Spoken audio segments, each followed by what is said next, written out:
নমস্কার প্রিয় দর্শক, আমি আরজা কিচেন থেকে আবারও হাজির হয়েছি নতুন একটা রেসিপি নিয়ে। আজ আমি আপনাদের সাথে শেয়ার করব কাঁচা আমের চাটনির রেসিপি। বন্ধুরা, এই রেসিপিটা নিয়ে বলার কিছুই থাকে না, প্রত্যেক বাড়িতেই কিন্তু বিশেষ করে বাঙালির ভুড়ি ভাজের শেষ পাতে কিন্তু এই চাটনির রেসিপি অবশ্যই থাকবে।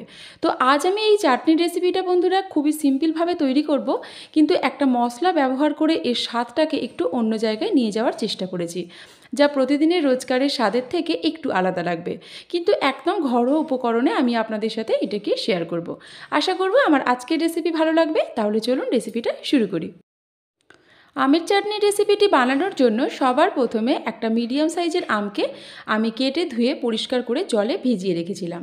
এবার চলে এলাম রান্নার মূল পর্বে। সবার প্রথমে কড়াইতে দিয়ে দেব 1 টিস্পুন মতো তেল। আমি এখানে সাদা তেল ব্যবহার করেছি, চাইলে কিন্তু আপনারা অবশ্যই সরষের তেল ব্যবহার করতে পারেন। এবারে তেলেতে একটা শুকনো লঙ্কা আর দিয়ে দেব গোটা 5 ফোড়ন। 5 ফোড়নটাকে অল্প একটু ভেজে নেওয়ার পর এতে এবার দিয়ে দেব কাঁচা আমটা। কাঁচা আমটাকে দিয়ে বেশ কিছুক্ষণ একটু নাড়াচাড়া করে নেব। হালকা একটু নাড়াচাড়া করার পর এতে এবার দিয়ে দেব অল্প একটু হলুদ গুঁড়ো। আমি এখানে 1/2 টিস্পুন মতো হলুদ গুঁড়ো ব্যবহার করেছি। আর দিয়ে দেব স্বাদ মতো নুন। এখানে নুনটা কিন্তু আপনারা আপনাদের প্রয়োজন মতো দেবেন, তবে চাটনিতে কিন্তু খুব বেশি নোনতা হয়ে গেলে সেটা কিন্তু একদমই খেতে ভালো লাগে না।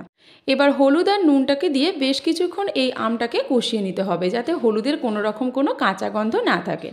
বেশ কিছুক্ষণ ধরে ভালো করে কষিয়ে নিয়েছি একদম হালকা আঁচে। এবারেতে দিয়ে দেব একটা মিডিয়াম কাপের 1 কাপ মতো জল।